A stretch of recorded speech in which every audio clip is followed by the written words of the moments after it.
What's up, everyone? Welcome back to the 60 Feet 6 Inches LSU podcast. Thank y'all for joining me. So in this episode, I will preview the Round Rock Classic as LSU travels to the Austin area to take on Kansas State, Iowa, and Sam Houston.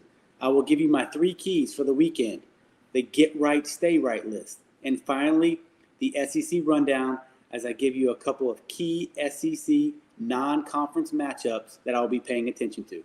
As always, you can find the 60 Feet 6 Inches LSU podcast on Apple, Google, Spotify, and other major audio platforms.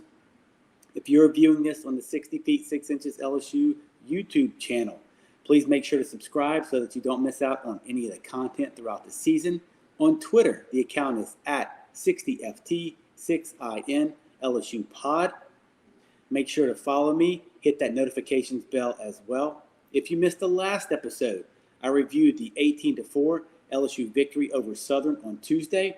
Of course, if you missed that episode, which is understandable, it was Fat Tuesday, I get it. It is linked on the Twitter account in podcast and YouTube versions. So let's get into it. First up, the Friday afternoon matchup versus Kansas State. LSU plays those guys at 2 p.m. LSU comes into this matchup at 4-0. At the time of this recording, Kansas State is also 4-0 with the game tonight versus Lamar. Kansas State is on a crazy 8-game, 10-day road trip to begin the year. They played last weekend. They played 4 versus Stephen F. Austin. They're playing tonight versus Lamar. Then this weekend they will play 3 in Austin. Then they hit the road back up in Omaha for 1 game before they head back home to Manhattan, Kansas. Now look, this is a very limited sample size, but take it for what it's worth as it concerns all the teams up to this point as I throw y'all some statistics. So far in 2023, LSU is hitting .330 with 7 home runs, and they have more walks than strikeouts.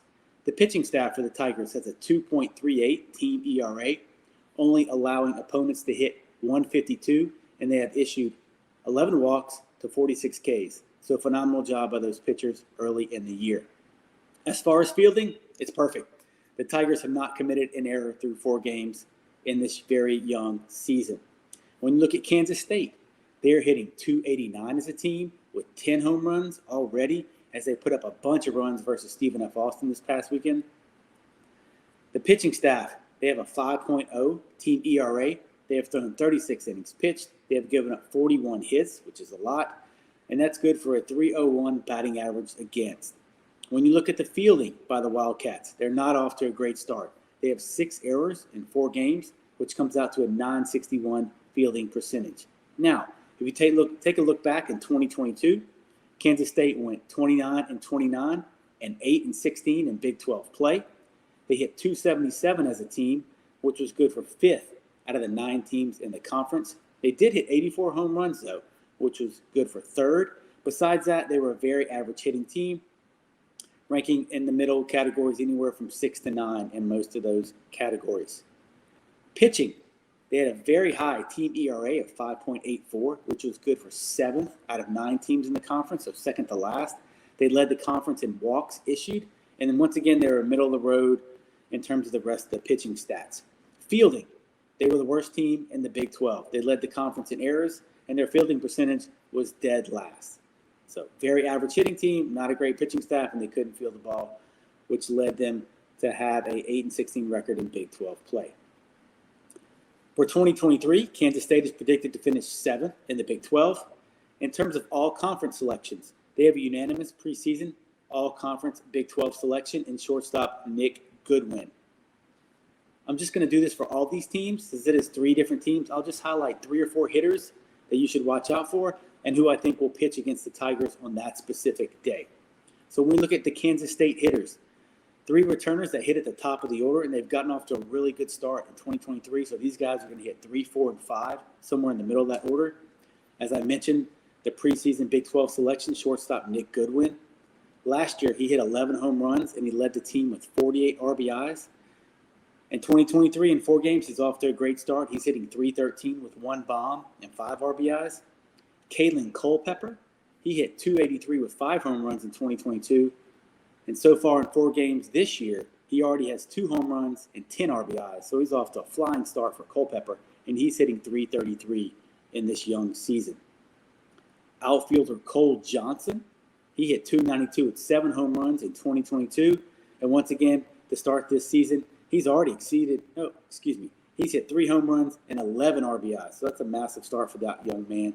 And then finally, leadoff hitter Brendan Jones, who is hitting .412 this year. So right there, you have 4 hitters. LSU's in circle. Highlight, if you want to pay attention to the game this weekend, look out for Goodwin, Culpepper, Johnson, and then leadoff hitter Jones. In terms of who I think LSU will face, I would imagine they will expect to see right-handed pitcher Owen Barima. He started last Friday versus Stephen F. Austin. He went 3 innings pitched, 5 hits, 5 runs, 5 earned, 3 walks, and only 4 Ks. Out of the pen, I think there's really 2 main guys that LSU could see Friday afternoon, and that is Blake Corsentino and Ty Rule. So in 2022, both of these guys had over 20 appearances, which were tops on the team. So very reliable bullpen arms for the Wildcats last year, and I expect they will be in 2023. And both Corsentino and Rule are right-handed pitchers. So I'd imagine LSU, what little I know about Kansas State, I would think they're going to see a couple of right-handed pitchers Friday afternoon. All right, putting the Wildcats in the rear view, moving on to the Hawkeyes. Iowa out of the Big Ten. Iowa will be the visiting team as they take on LSU at noon on Saturday. So a very early start. I know Saturday is going to be crazy with kids' activities and whatnot, but this, I think, is going to be the best matchup of the weekend for the Tigers. Iowa comes into this game 3-0. Now, you thought Kansas State may have had a crazy start to their season. Listen to this. The Hawkeyes are definitely racking up the frequent flyer miles.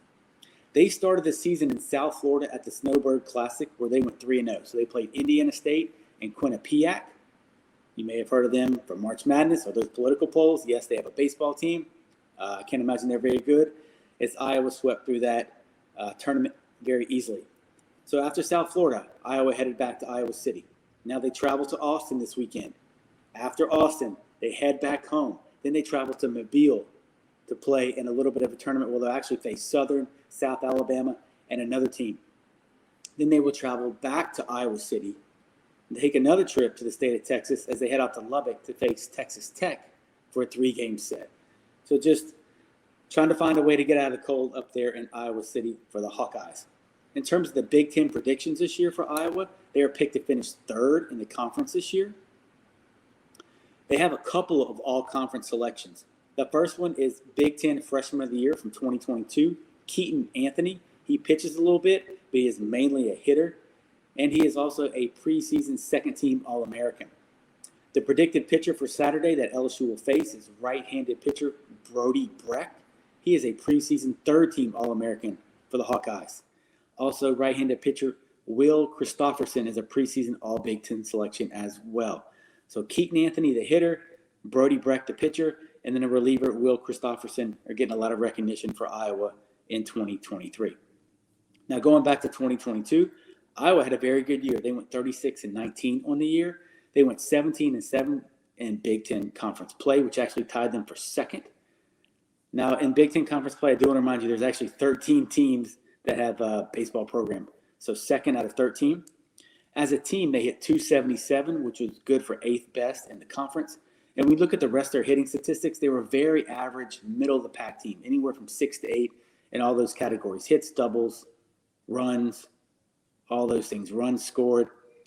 They did have the 3rd most strikeouts in the conference, so that's really the only thing that stuck out. But one thing they hung their hat on in 2022 was their pitching. Their pitching in Big Ten was absolutely phenomenal. They led the conference in almost every pitching category imaginable. First in team ERA at 3.71. Their staff had a .210 batting average against, outstanding. As a staff, they also had nearly a 3-to-1 strikeout to walk ratio. So just a great job by the Hawkeyes this year, and it looks like they're picking up the pace once again in 2023. In terms of fielding, very average, a .974 fielding percentage, which was 4th in the Big Ten, and they committed the 5th most errors. So how have they turned the calendar towards 2023? How have the Hawkeyes started off this year? They're hitting .306 as a team with 4 home runs. The pitching staff off to a good start, as I mentioned. But once again, I think you have to look at their competition. I don't think Indiana State and Quinnipiac are going to threaten to make a regional anytime soon. The pitching staff has a 0.96 team ERA. In 28 innings pitched, they have allowed 16 hits, 9 walks, and 35 Ks, which is good for a 170 BA against. In terms of fielding, the Hawkeyes have only committed 1 error in 2023, which is good for a 991 fielding percentage. Now, they got a couple of key returners, but I really think the focus this weekend for LSU and the fans should be on Brody Brecht. I will get to him in a second. Let's look at the hitters. First guy you got to worry about is Keaton Anthony. Two-way player, Big Ten Freshman of the Year, freshman All-American last year, and he actually filled up his stat line for 2022. This is crazy for a freshman. He had 361, 22 doubles, 14 home runs, 55 RBIs for Keaton Anthony. In 2023, he is hitting 300 with 1 home run. That is a guy in the scouting report and in the team meetings, circle, highlight, do not let that guy beat you. Other Iowa hitters to look out for, Kyle Huckstorf, 455 with 1 home run and 6 RBIs in 2023, so a fast start for that young man. And in 2022, he hit 284 with 5 home runs. So he looks like he's well on pace to break his home run record from 2022. Sam Peterson, off to a good start as well, 364 with 1 home run in the 2023 campaign. Last year, 264 and 6 home runs. They got a transfer from Wofford. His name is Brennan DeRiggi. He's hitting 400 this year with 1 bomb. And then finally, Braden Frazier, who's leading the team with a 667 batting average. He already has 2 doubles and 5 RBIs. He was a part-time starter last year. So that's really the top 4 guys in the order. Frazier's going to lead off. I imagine Anthony's going to bat 3rd or 4th. Then you got to look out for Huckstorf, Peterson, and the Wofford transfer DeRiggi. But to me, the guy that sticks out really is Keaton Anthony. When you look at pitchers, it seems like Iowa has their own version of Paul Skeens. I imagine LSU is going to be facing Brody Brecht. So in 2022, Brecht really came out of the pen. He had a 3.18 ERA, a 1-4 record, 17 appearances, but only 1 game started in 2022. He threw 22 innings pitched, 25 walks, which is massive, but he also had 44 Ks to go along with it. So roughly 2 Ks per innings pitched, which is great. But look at that walk ratio. So I wonder if that's something LSU will be able to exploit. Last week, he did hit 100 miles an hour in his start, and he is the top-ranked Big Ten draft prospect for the 2024 Major League Baseball draft. I believe he also plays football, like a wide receiver on the football field. So he's about 6'4", 220 from what I could tell. Last weekend was actually only his 2nd start ever, and that is the longest he went. So last weekend, he went 5 innings, no hits, 10 Ks in his outing. So my question is, when you look back at 2022, does he have the tendency to get wild? Does he have the ability to hold up for another 5 innings versus LSU? Will LSU take a different approach to where they try to make him throw a lot of pitches if he's a strikeout guy like Skeens? So I can't wait to see this matchup. I would imagine he's going to be matching up with Cooper, but Jay Johnson hasn't released a pitching rotation for this weekend yet. And I just wonder what kind of a game plan they're going to have against Brody Brecht, as it should be a phenomenal matchup against Iowa. 2 key relievers that LSU may see is left-handed pitcher Jared Simpson. So just imagine facing 100 from the right, then you face a lefty, completely different arm angle, obviously, and just some different stuff for the hitters to look out for. And then right-handed pitcher who is a preseason All-Big Ten selection in Will Christopherson. Both of these guys, Simpson and Christopherson, had 13 appearances last year in 2022. So I'd imagine if they start with Brecht and they bring in a lefty, LSU does have a deep bench with a lot of hitters that Jay Johnson can flip around from right to left and bring in some subs off the bench. So it'll be interesting to see the chess match versus Iowa on Saturday. And then finally, LSU's opponent on Sunday. Sam Houston will be the home team as they take on LSU. And LSU, unfortunately, plays the late game on Sunday. They will start at 4 o'clock in Round Rock. For the Bearcats, they come into the game 3-1. They took 2 of 3 from Rhode Island as those guys traveled all the way down south to get out of that cold weather on the weekend. Sam Houston actually put up 23 runs in the finale against Rhode Island. And then they beat McNeese 18-6 on Tuesday. So massive runs them out in back-to-back games, putting up 23 and then 18 against the Cowboys from Lake Charles. When you look at Sam Houston in 2022, they went 31-25, a fabulous conference record as they went 21-9. So they used to be in the Southland Conference. They have now moved to the WAC, and the WAC is divided up into East and West divisions. So with a 21-9 conference record, Sam Houston finished first in the Western Division of the WAC last year and actually second overall in the conference. The big stud in that conference is Grand Canyon, who is a top 25 team and knocks on the door of getting in a regional every year. Grand Canyon is located right outside of Phoenix. In terms of the predictions this year for Sam Houston, they are predicted to finish second in the conference again for 2023. And we look at their all-conference selections. It is outfielder Carlos Contreras, who is the preseason player of the year in the WAC. And I will get into him a little bit later. A very exciting hitter that LSU fans should look out for the Bearcats. Looking back in 2022, Sam Houston hit .306, which is good for third in their conference. And we look at the rest of the hitting categories, as y'all know, doubles, home runs, hits, RBIs. They were in the top four, except for home runs. So I don't know the dimensions of their ballpark, but they were third to last in terms of hitting home runs. Pitching, once again, top five in all the conference categories. They had a team ERA of 5.22 with a pretty high 291 batting average against for that pitching staff. Fielding, not great. A little bit below average, a 967 fielding percentage. So how are they doing in 2023? They're hitting at a 350 clip with 9 home runs and a 615 slugging percentage. As you can imagine, that thing's going to get jacked up when you score 23 and 18 runs back-to-back. Their pitching staff has a high 5.75 ERA with 11 walks, 41 Ks, and 36 innings pitched. They have given up 39 hits, which is not good. Bodes well for the LSU hitters, and that is a 273 batting average against. In terms of fielding, not off to a great start for the Bearcats. 5 errors in 4 games, 963 fielding percentage. So they can swing it. Their pitching staff seems suspect, and they may be able to kick it around when they play LSU on Sunday. I will tell you this. They have some guys that can absolutely swing it when you look at their lineup. So it will be interesting to see if Jay Johnson starts Chase Shores again on Sunday. Hopefully he can have a bounce-back appearance from his outing last week where he was just a little erratic with his control.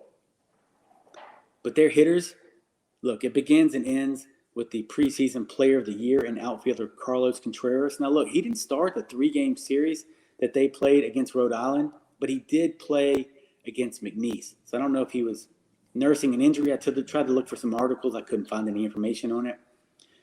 But last year, his numbers were absolutely disgusting. And to be honest, any team in the country would want to have this guy on their team. In 2022, Contreras was the WAC Player of the Year. He was a Golden Spikes semifinalist. All he did was hit 400, 14 home runs, 18 doubles, a 713 slugging percentage, second in the nation with 89 RBIs, and 20th in the country with 92 hits. I don't care what conference you play in, that is amazing numbers. In 2023, he is a preseason All-American, and as I've mentioned twice before, preseason WAC Player of the Year. Against McNeese, he went 2 for 3 with 2 walks. And to me, I am not going to let this guy beat me. I don't care if he's hitting the 3-hole, the 4-hole. He is not going to beat me by himself. I'm not going to let him drive in 3 or 4 runs, hit a couple of doubles. And just when you look back at the box score and said, man, if we could have handled Contreras, we would have won this game. Other guys that I could surround Contreras in the lineup are Clayton Chadwick. He's off to a fast start in 2023. He's hitting .385. He already has 3 home runs and 5 RBIs.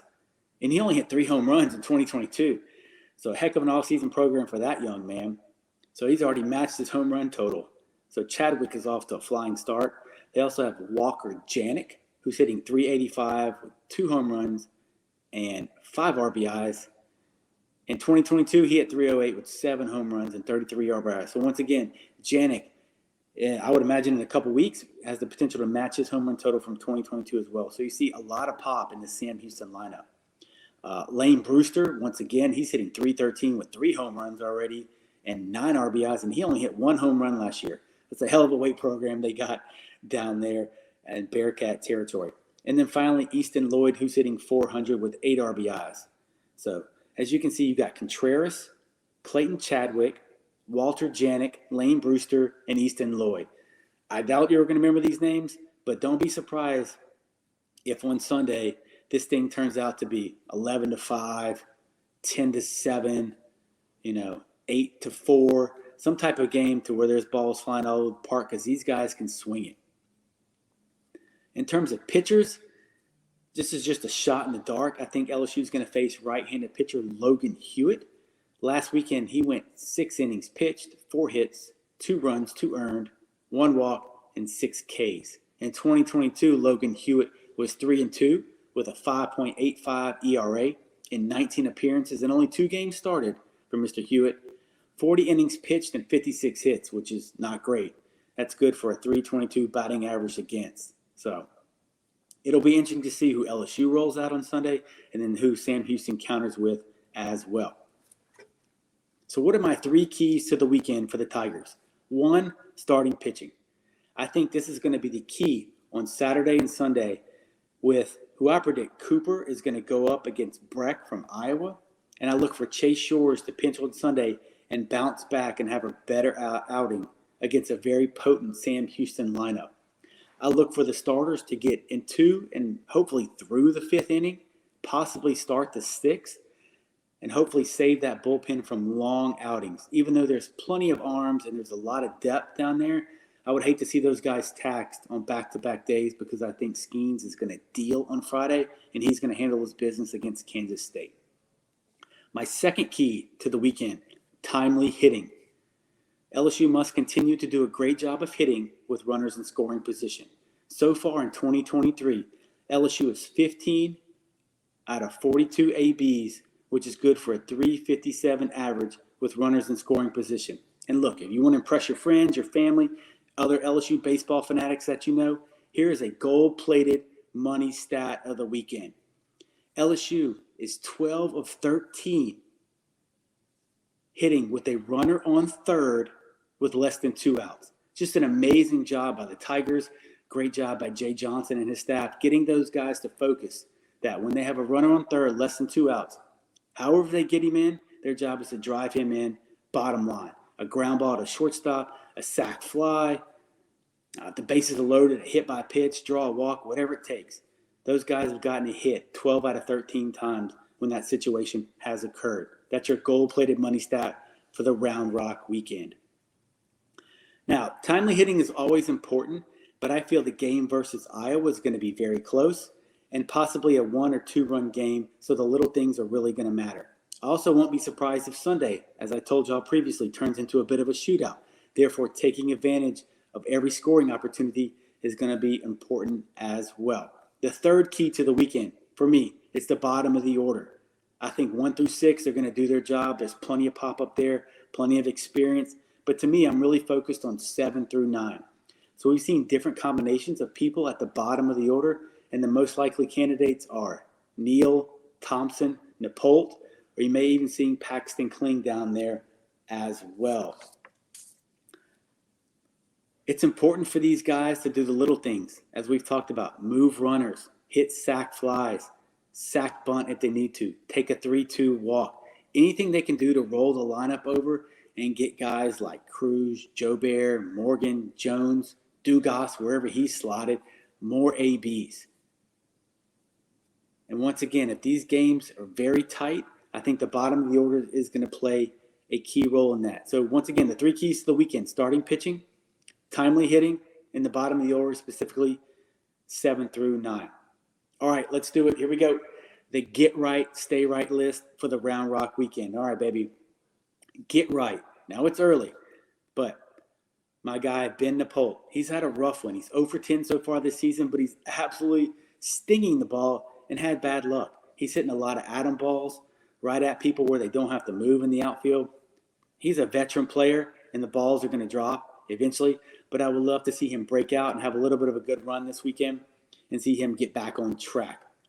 Josh Pearson is also on my get right list. He's 1 of 8 so far this year, and he's been struggling a little bit early on. You saw that in some of the spring scrimmages. I would like to see him get going at the top of the lineup, which is where he usually slots in as well. He just brings a ton of experience and a lot of wealth to the top of the lineup, especially if he's batting in front of Dylan Cruz. Pearson has home run power. He does do a good job of battling in some at-bats, and he has the ability to see a lot of pitches. So he's a true table setter. So for me, get right, Napolt and Pearson. Now, who needs to stay right? Riley Cooper. To me, he was a little bit of the surprise starter last weekend versus Western Michigan, but he was absolutely dominant in his 5 1/3 innings. I think he potentially has the toughest matchup going up against Breck from Iowa, and that could be a pitcher's duel very early on as LSU looks to figure him out. I think Cooper needs to show the same consistency and the same ability to mix speeds as he did last weekend and pound the strike zone. Remember, he has 3 to 4 pitches for strikes now. He likes to come at hitters and keep that fastball low in the zone. He's going to be anywhere from 89 to 92 with the slider and the changeup as well. So, Riley Cooper, let's stay right in Round Rock. Another stay right candidate is the bullpen. Through the first 4 games of 2023, this is what the bullpen has done for LSU. 17 1/3 innings pitched, 6 hits. That's amazing. 4 runs, 4 earned, 3 walks in 17 1/3. Outstanding job. To go along with those 3 walks, 22 Ks. The bullpen has absolutely smashed it. They have been lights out, and I'm sure they're going to be called upon again this weekend to deliver in key situations. We have seen Christian Little get off to a fabulous start in the purple and gold. Ty Floyd was dominant last weekend, in addition to Nate Ackenhausen. I think Bryce Collins gets back to his reliable self, and I think somebody else is going to step up, such as Garrett Edwards or possibly freshman left-handed pitcher Griffin Herring, who threw a little bit versus Southern on Tuesday. Also waiting to see freshman right-handed pitcher Aiden Moffitt, so keep your eyes out for him. The last candidate for stay right is the defense. Phenomenal. They can't get any better because they haven't messed up yet. 0 errors on the season so far. Hopefully they can keep that rolling. If they can limit it to 1 or 2 for the entire weekend, I think every LSU fan will take that right here and now. So, to review, get right. Napolt, Pearson, stay right. Cooper, the bullpen, and then the defense. So, what's my prediction for the Round Rock Classic? I think LSU sweeps this weekend. I think they beat Kansas State pretty easily. While they do have a couple of good hitters in the middle of that lineup, and they have started off the season hot, I think Paul Skeens will dominate once again. I think their fielding and their pitching leave a lot to be desired, and the bats are going to get going for the Tigers. The closest game of the weekend for me will be Iowa. Look, Iowa didn't hit great last season, and Keaton Anthony is very good. But besides him, nobody really scares me, and they haven't really played anybody this weekend. You can't say a lot for Western Michigan either, but I can't imagine Indiana State and Quinnipiac are great historical programs. I think LSU is going to have a challenge in solving Brady Breck early on, and his velocity is going to cause them some problems. Look, even though they face Skeens in the fall and the spring, facing somebody else that throws 97 to 100 is still a challenge, even though LSU's got an absolutely loaded lineup. I also wonder if they can wear him down, get his pitch count up, foul off a lot of pitches. I have no idea how good his breaking stuff is. And if that's not going for a strike, can LSU just sit mainly on fastballs? I do think this game is going to be close. LSU may not scratch a run until the 5th or 6th, till Breck's out of the game or something crazy happens. And it's going to be important if Riley Cooper does start the Saturday game that he's able to go frame for frame with Breck, and I think he has the ability to do that. And then finally, I think LSU is going to beat Sam Houston on Sunday. I think the LSU hitters will have their way with whoever the Sunday arm is for the Bearcats. I'm also interested to see if Chase Shores does start that Sunday game, how he bounces back, and who's available in the pen on Sunday that can back him up. I would not be surprised to see Ty Floyd get held until Sunday in case Chase Shores falters early on, much like they did last weekend. It was Dutton and Floyd backing him up. Because Floyd can start, obviously. So if Chase Shores struggles early and that tough lineup with Contreras for Sam Houston is giving him problems, then you may see the veteran Floyd come in, and he can get you 3 or 4 innings and kind of settle that game down and let LSU's hitters do what they do. Finally, a new segment that we're going to introduce here on 60 Feet 6 Inches LSU Pod. I did it in the Southern Review podcast. I kind of went over the SEC rundown for this past weekend. Now, doing these preview pods, I want to give y'all an SEC rundown, kind of some non-conference series that I'm going to be out on the lookout for. And they have some really good ones this weekend. So Alabama actually travels out to Malibu to take on Pepperdine. I heard that is probably the most gorgeous scenery for baseball in the country, is that their field overlooks the Pacific Ocean. So hats off to the Tide. I think Alabama's going to take 2 out of 3 from the Wave. Mississippi State hosts Arizona State at the Dude, and I think that atmosphere is going to be jumping, and it's going to be a shock to the Sun Devils. I've been to their park. They're used to playing in front of like 750, maybe 2,000 fans out there in Tempe, and I think Mississippi State takes 2 out of 3 from the visiting Sun Devils. Auburn going to hop on that plane and travel out west as they take on USC, and I think Auburn's going to take 2 from the Trojans. And finally, to me, the 2 marquee series of the weekend, 13th ranked Maryland travels to Oxford to take on number 4 Ole Miss. And in my opinion, I think Maryland takes 2 out of 3 from the Rebels. For those that do not remember, Maryland was a regional team last year. They are predicted to win the Big Ten this year in 2023. And they hit like 135 home runs as a team last year, which is like top 5 in the country. And news has come out that Ole Miss ace Hunter Elliott will not pitch this weekend. So that's a blow to the Rebels. So I think Maryland goes in there, gets it done, surprises the Rebs and hotty toddy, and they take 2 out of 3 in Oxford. And then finally, another very cool matchup. UCLA travels east to Nashville as they take on Vanderbilt. And if you've listened to the pod, y'all know I am down on Vanderbilt this year. I think they have a good pitching staff. And I know they hit the ball in the college baseball showdown, and they put some runs up. But they lost their midweek matchup to Central Arkansas. And I think over the long haul against very good teams with very good pitching staffs, which is what UCLA has, I think Vanderbilt's going to struggle from the hitting perspective. So I think UCLA traveling out east to Nashville, they have a very young and talented team, one of the top pitchers in the country in Alonzo Treadwell. I think the Bruins take 2 out of 3 from the Doors. So that's going to do it for this week's preview of the Round Rock Classic as LSU takes on Kansas State, Iowa, and Sam Houston. Thank y'all for tuning in. I hope you enjoyed me breaking down each one of those teams and giving you some key players to look out for. As a reminder, subscribe to the YouTube channel and follow me on Twitter. Once again, the Twitter account is at 60FT6IN LSU Pod. Hit that notifications bell. I'm going to be tweeting all weekend. I'm going to get the live stream from D1 Baseball. Yes, I'm going to take the hit, pay the money so I can see the Tigers play. As always, this podcast will be available on Apple, Google, Spotify, and other major audio platforms. Next up, on deck for the pod, the Round Rock Review episode. So until next time, y'all stay safe, and as always, go Tigers.